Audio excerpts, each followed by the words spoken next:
Voilà, bienvenue à tous et que Dieu vous bénisse sur la route avec Jésus, sur la route qui est à l'intérieur pendant quelque temps. Donc voilà, par rapport aux événements, euh, dans Luc 21, le Seigneur parle de toutes ces choses-là, hein, même au début de la Bible, dans toute la Bible de toute façon. Quand vous entendrez des guerres, des séditions, ne vous épouvantez point, car il faut que ces choses arrivent, premièrement, mais la fin ne sera pas du tout aussitôt.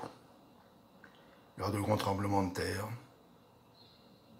en tout lieu, des famines, des pestes, voyez, pestes, virus, enfin toutes choses, tout ce que nous vivons actuellement, il y en a eu au fil de l'histoire, au fil des siècles.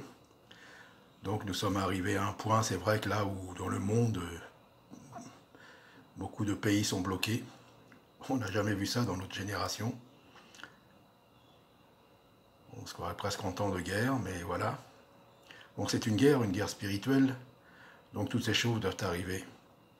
Alors bien sûr, on doit être sage, respecter les consignes, hein, nous ne sommes pas là pour tenter, comme on dit bien, mais d'avoir la foi. Et comme le Seigneur dans la barque, quand il y avait la tempête, il était endormi et ceux qui étaient avec lui s'inquiétaient, étaient affolés, il s'est réveillé, il a arrêté la tempête, il a dit gens de peu de foi. Vous voyez, lui, ne s'inquiétait pas. Donc voilà, donc nous devons faire la différence avec le monde. Être prudent, ne pas tenter, ne pas dire « Ah ben moi, je crois au Seigneur, moi, le virus, j'ai pas peur, je vais tout toucher, je vais serrer les mains des gens et tout, et ainsi de suite. » Non. Soyons sages, mais ayons la foi et faisons la différence, restons dans la paix. Car le Seigneur nous donne la paix. Il ne donne pas comme le monde donne la paix, mais il donne comme lui il l'a donné, car à la croix, le châtiment qui est tombé sur lui, qui devait tomber sur nous, nous donne la paix. Donc il l'a dit, alors croyons, restons fermes, mais surtout faisons la différence, restons sereins. Profitons pour prier, méditer la parole, demander au Seigneur qu'il nous ouvre les yeux spirituels pour comprendre les Écritures, c'est ce qu'il a fait déjà. Hein. Et surtout, soyons unis dans la prière, et vraiment que nous puissions faire la différence, quoi. Pas comme les gens qui sont dans le monde, « Oh mais non, nous on n'a pas peur, non, c'est des blagues. » Comment que ce virus est arrivé, qu'importe. Si c'est les hommes qui l'ont fabriqué, si c'est un virus qui est arrivé comme ça, d'une manière ou d'une autre, qu'importe. Qu'importe, ces choses-là doivent arriver. Mais surtout que notre cœur ne se trouble point, comme le Seigneur nous l'a dit. Soyons fermes dans notre position, soyons authentiques.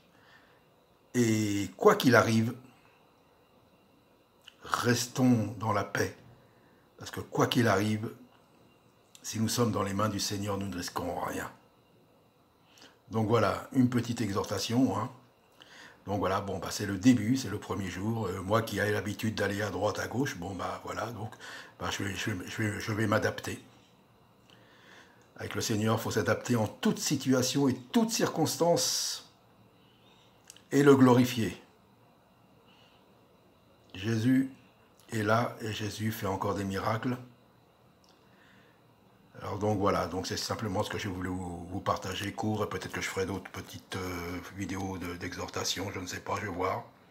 En tout cas, soyons unis dans la prière, soyons fermes dans notre position en Jésus-Christ, en dehors de tout ce qui peut arriver. Le Maître, il est là, et il veille sur nous. À bientôt, que Dieu vous bénisse.